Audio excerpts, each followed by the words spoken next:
Hello, everybody, and welcome to Conversations with Cheryl. I am your host, Cheryl Lacey Donovan, and we are thrilled that you are here with us today. I am excited about today's guest because she just shared with me that she is in Sydney, Australia, and it is 4 o'clock in the morning. My goodness. So we're so happy that you joined us. Thank you for waking up early over there in Sydney and being a part of our broadcast today. We certainly appreciate you. Oh, well, thanks, Cheryl. It's great to be along with you. Absolutely. This is Sarah Main. Sarah's whole life is centered around studying, practicing, and teaching higher consciousness and self awareness. In 1971, at the age of 10, she began on her spiritual journey. She was introduced to mantra meditation and other spiritual disciplines and techniques. By 13, she was studying Sanskrit, and in her early 20s, she was teaching practical self-awareness, philosophy, meditation, and Sanskrit to both children and adults. And I find all of this fascinating. As a result of all of the things that she's learned over the years, she decided she was going to take that information and actually put it in a book and share it with thousands of people so that they too can experience what she likes to call conscious confidence. Again, Sarah, welcome. Oh, thanks very much, Cheryl. That's a great intro. Absolutely. So listen, tell us a little bit about what conscious confidence is and what it looks like. Well, conscious confidence is confidence that's not conditional. It's not dependent on external circumstances being a certain way so that you can feel confident. It's being centered in yourself, grounded in yourself, so that you're not moved around so much by external circumstances. It doesn't mean that you may not feel, if you're doing something new, it may mean that you obviously still feel the excitement or uncertainty of something new, or you're experiencing challenges. You experience all those usual emotions that go with these different situations, but you're not pulled around by them. You're not cast down by them. You still keep going. You can draw on that inner confidence that comes from deep within yourself. And it's conscious rather than unconscious, what I call unconscious or conditional confidence. And that's dependent on external circumstances typically. So in other words, you don't look outwardly for validation and for the things that you need in order to help you feel good about yourself or to know your worth. More than anything else, you are relying on what's internal. Yes. Absolutely. That is awesome. So I know that you talk a lot about meditation and self-awareness and mindfulness. And I have to say that that is something that I have started digging into a little bit more deeply recently. So tell us a little bit about that, particularly self-awareness, because I think a lot of times the issues, particularly women, the issues that we deal with is because we are not self-aware. We're not tuned into who we are internally and who we are meant to be at our core. So talk a little bit about that self-awareness piece. Yeah, well, it's self-awareness at its absolute root. And so that means just turning the attention back, not narcissistically, so you're only thinking about yourself as an individual, but just coming back to presence and awareness and calm, falling still and connecting with that deep presence within, which is always there. Doesn't matter what time of the day it is. It doesn't matter where you are. It doesn't matter what you're doing. It doesn't matter how old you are. It's that same sense of presence that we had when we were 5 years old. Just that sense of awareness. It's beyond speech. It's back behind the speech. So talking about it makes it sound more than it is in one sense. And I say that and I don't intend to diminish it. It is that fundamental presence of yourself that we just carry around with us all the time. It's often referred to in the wisdom traditions as I am, that sense of I amness, aham in Sanskrit. And that is in fact a universal presence. It's not an individual experience. We experience it individually, but in reality it is universal. So it's connecting with that deep universal presence of who we are. And then from there, giving full expression to that in whatever way we are called to, drawn to, resonate with in our life. And the fuller the better in terms of expression. Yeah. So I'm sensing that one of the ways that we get to that place is through what we're referring to now as mindfulness and perhaps even meditation. So what is your take on those two concepts? Well, mindfulness certainly is just that presence in the moment. So being fully present, giving full attention to what we're doing rather than caught up in some web of thinking, in it, just being caught up basically in our mind. And our mind, one aspect of our mind, and I refer, the wisdom traditions in Sanskrit refer to it as manas, and that's that chattery part of the mind. It's very mobile. It gets agitated and active. It chats and talks all the time. It's constantly assessing, reassessing, weighing, measuring, cutting, and it weaves the nature of the manas, the mind, weaves, and we can call it our logical thinking mind. It weaves a web of loosely associated things, so you hear something and that reminds you of your old aunt who used to bake these really nice cookies you liked, and then that makes you think of the chocolate chip cookies you used to buy when you on your way to work, and then you think of, when I'm walking, that sort of thing, and that's going on all the time. So mindfulness is being quiet and still and present and not pulled around by that level of activity in the mind. And in fact, the more present we are, that level of loosely associated web of thinking starts to fall still and subside. And then we're fully present. And the mind is a magnificent tool. It's not just that chattery part of the mind. There's other aspects to the mind and heart. And once I'm sorry, go ahead. So once that level of chatter falls still, then we can be fully present, and all the forces of the universe are present in everything we do. It doesn't matter whether you're washing dishes, driving the car, or meditating, all the forces of the universe are present in every single moment. And we miss that when we're caught up in our heads with the chatter. And then meditation is a more extended experience of that.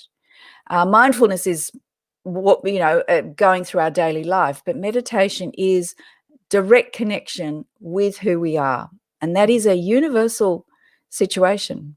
And it makes me think about the times where you're sitting in a room, and you may be in a room full of people, and instead of you paying attention to what's happening there, you're thinking about something that happened in the past, or then you might float on and think about something that's happening in the future, and you've already created this thing in your head about how everything is just going to end. And then when you finally get to that place, it's not even at all what you expected, but you were still sitting there in that moment with those people and missed everything that was going on.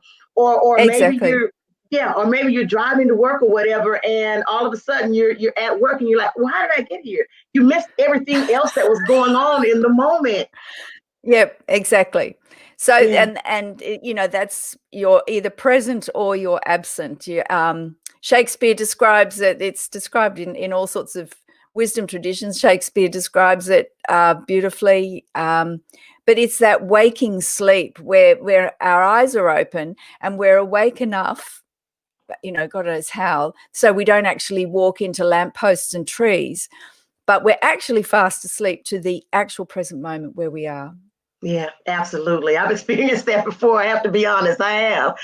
So, what are some of the things that you remember most as you were going through learning with your spiritual teachers and things like that?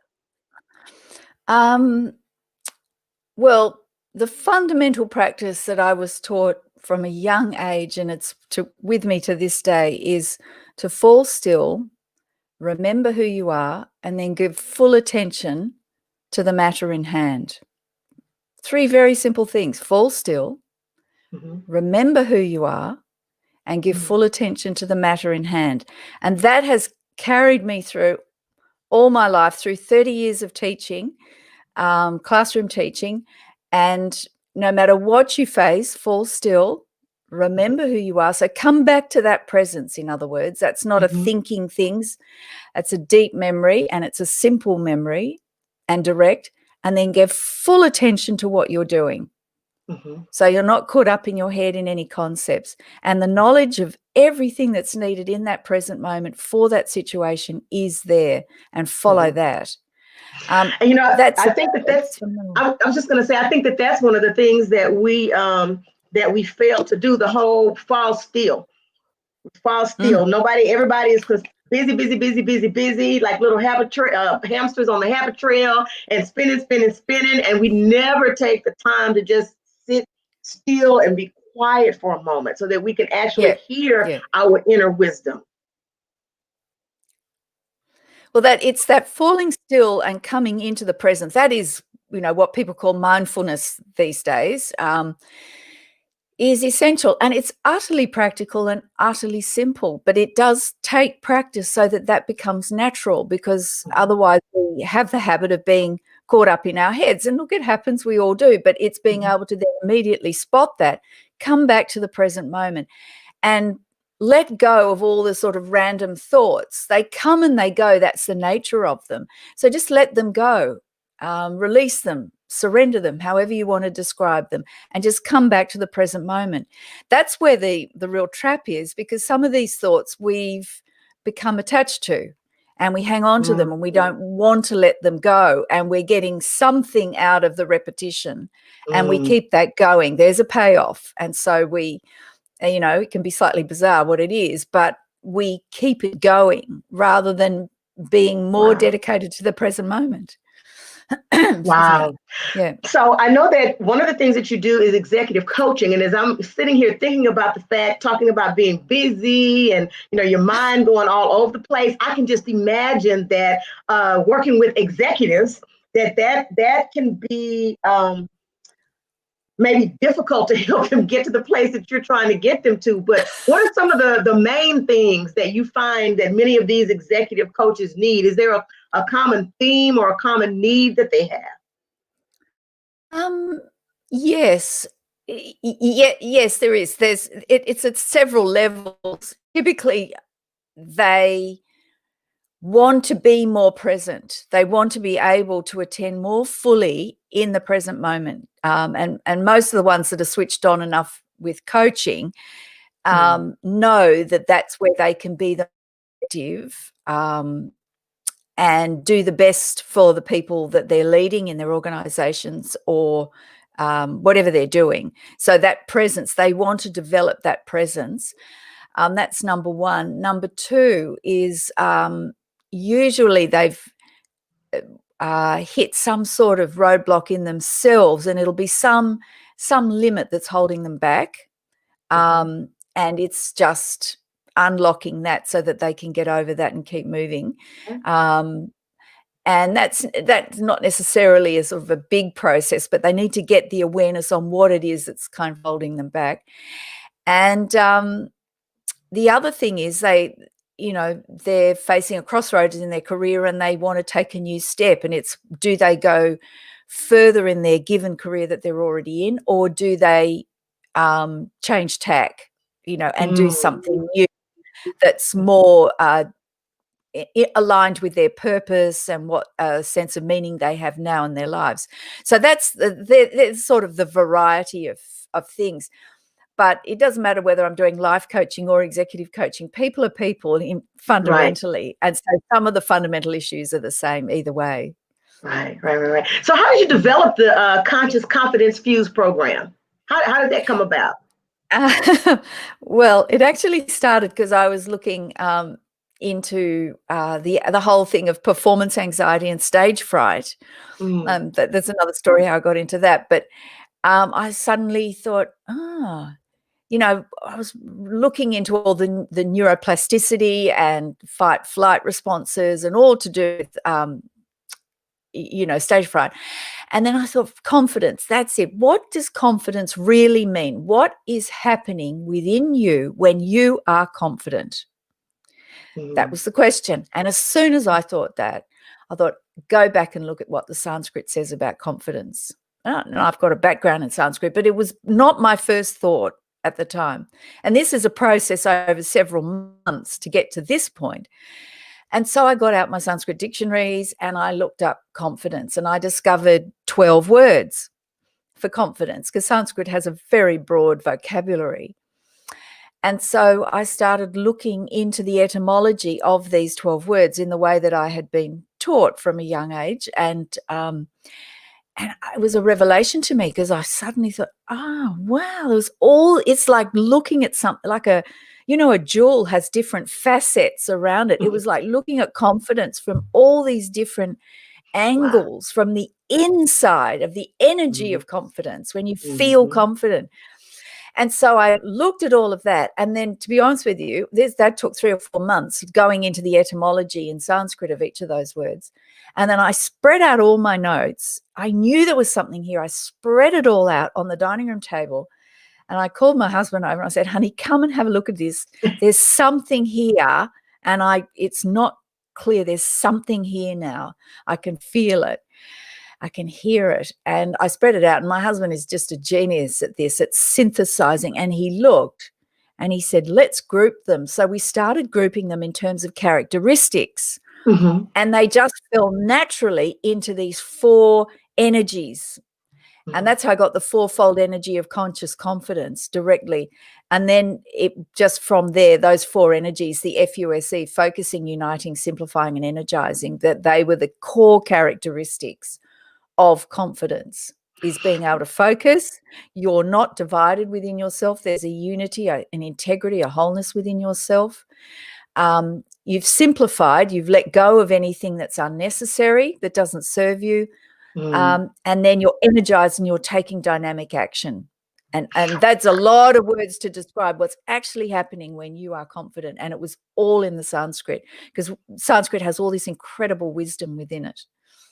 Wow, that is amazing. So I know one of the other things that I'm going to ask, particularly now, we see a lot of young people that are trying to transition into adulthood, but yet it seems that they are having difficulty making that happen. So the question is, what do you why do you think it's so hard for them right now to transition that way? And how can your conscious confidence assist them in making better transition? You just broke up a little bit there, but the transition to adulthood I'm not sure if it's my connection on it. Well, yes, it is a situation that concerns me. I must say, and I suppose coming from a teaching background, the fundamentals are, it's number one, and this sounds like a simplistic statement, but it is a fundamental lack of connection with yourself. So it goes back to that connection with yourself, that presence that we were talking about before. So number one, that connection isn't there. So the roots aren't grounded properly. And, if you see a plant and it's not healthy and thriving, you would automatically think about, are the roots healthy? You would do that. If you look at a person who's not thriving and happy and doing well, you think the roots, the fundamentals aren't in place. It's not about the externals. The fundamentals aren't there. So that's number one. And then number two is having the right knowledge and wisdom. And you need connection with the right knowledge and wisdom. And it can be simple and practical, but you need that wisdom. And then you need to know how to apply it. And these things are fundamentally missing. And when the focus is always outward, and particularly with technology now, I'm not panning technology, we're benefiting from it right this moment. Yeah, exactly. Here am I at 4:20 talking to you from Sydney, Australia. But it's, if everything is viewed through a virtual world and referenced through a virtual world, and you're not fundamentally connected to where you are in presence in the real world, so to speak, then you're on a slippery slope, unfortunately. Yeah. So how can conscious confidence help them to better make that transition?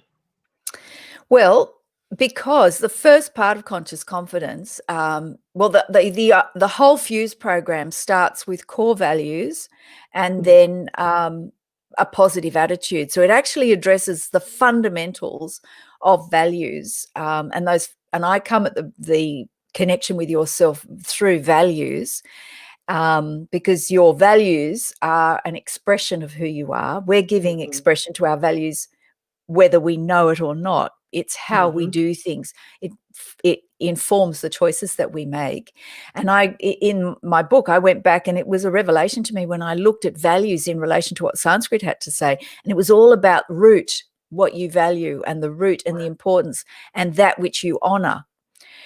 So number one is coming back to what's important. What's really important? What do you value? Because those are the things that you unconsciously or consciously honor within yourself and give the very best of yourself to. Next is look at your attitude, the state of your mind, your positive attitude. And that is a conscious choice we can make all the time. Mhm. An attitude from a Sanskrit point of view is much more holistic. It's not just an intellectual concept. Mhm. It's it goes down to your action, uh, your state of mind, the lens through which you see things, the stance you take. So choosing a positive attitude, no matter what, and that is a conscious decision you have to make. And then from there, focusing, giving your attention, uniting, simplifying, and energizing. So it's a 6-step. I see it as a 6-step process. But with that comes all together, you're grounded in yourself, you know what's important, and you can give your attention, not be distracted by unnecessary things, and go for it. Take dynamic, exciting, creative action. So we do have a question. The Yep. question is, how do you teach your children self-awareness? Um, for children, depending on the age, it's very simple and very direct and crucial. So they put down the device is number one. They actually need to be present. So feel their feet on the floor. Come back to simple body awareness. Now, if they're young, particularly under 10, um, you got to understand their experience of that is different from an adult. And so you need to honor that experience and not try and unconsciously, in a well-meaning way, of course, impose how you're seeing things on how they're seeing things, because it will be different. So just honor that child experience. But fundamentally, it comes down to feel your feet on the floor and just get them physically present. Now, if a young child is physically still, their whole self is here. They don't ping off in their heads like we do as adults, where our body can be in one place and our mind be somewhere else. Mm. Fundamentally, for a young child, if you can get them physically still, they're here present with you. That's it. End of story. Don't need to describe it. I'm here. Good. And if you just do that gently, naturally with a child, so, okay, you here with me? Look at me. Sometimes with children, I have to say, are you looking at me? Look at me. Right. Mhm. Feel your feet on the ground right now. Feel them in your shoes. Feel your clothes touching your skin. Listen. Now listen again. Okay, that's it. Move on. Seconds, literally 5 seconds. I did that. Okay. For a young child, and I'm talking 8, 9, starting 5, 6, 7, 8, 9, that's usually enough. As they're getting closer to 10, it's harder for them. They've got more energy. So, but just keep it light, keep it natural, keep it very immediate, keep it fun. And then when they're older, so 10 and over, a different aspect of their development takes place. And that's where you would encourage them to do that for themselves when they're doing their thing. You would suggest, try that before you sit down to do your homework. Try that Mm. before take just 2 seconds before you get on your bike and ride off to see your friend. Just feel your hands on the handlebars, feel your feet on the pedals of the bike, listen, and then go. If you can get that level of immediacy and presence for children, that is like a seed that they can come back to, that keeps them fundamentally connected. And you see, that is not a big labored experience. It's not some big spooky spiritual thing. It's very immediate, very practical, very simple. Children don't have a problem with that, especially if you don't expect them to sort of talk about it and intellectualize it like an adult. Right. And then as they're getting older, then of course, you know, it's training that mind, coming back to the present, you know, just stop, give attention to what you're doing simply, and bringing all your powers and your forces to what you're doing in the present moment. But it comes back to that simple presence. Wow, that's amazing. So how can everyone get a copy of Conscious Confidence? You can go to Amazon. It's on Amazon. It's Barnes and Noble. It's on all sorts of other platforms, wherever books are sold. It's in paperback form, ebook and audio books. So you can purchase the audio and listen to it, which I would recommend because I pronounce all the Sanskrit. And don't be put off by the Sanskrit. I'm just using the Sanskrit to unlock the wisdom. And then I give practices in the book, stories, examples. It's very practical. As you can tell, I'm not into the spookiness. I'm into the practical wisdom that actually transforms your life. And that's what I was taught when I was young, and I've lived by that. Awesome. So do you have anything that's coming up that you want to tell us about, any events? Or I think you also have a podcast, if I'm not mistaken. So talk a little bit about that. Yeah, I've got a 2 monthly podcasts, 2 30-minute shows twice a month on Transformation Talk Radio. But if you go to my website, consciousconfidence.com, there's links to the podcast there, plus all the archive shows. And what I do is I talk about themes that are in the book. At the moment, I've been doing monthly themes on what Sanskrit says about love, patience, strength, dignity, beauty, joy. So all those great qualities and values that are fundamental to our lives. I've been going back to what Sanskrit says about it. I give a practice. I always chant some Sanskrit so you can hear it. So that's my show. Plus I have guests on as well, and I get interviewed periodically. So if you go, you'll see all the archive podcasts. My website's got tons of information as well. And I'm working quietly on a new book. There's no deadline on that yet. So awesome. Okay.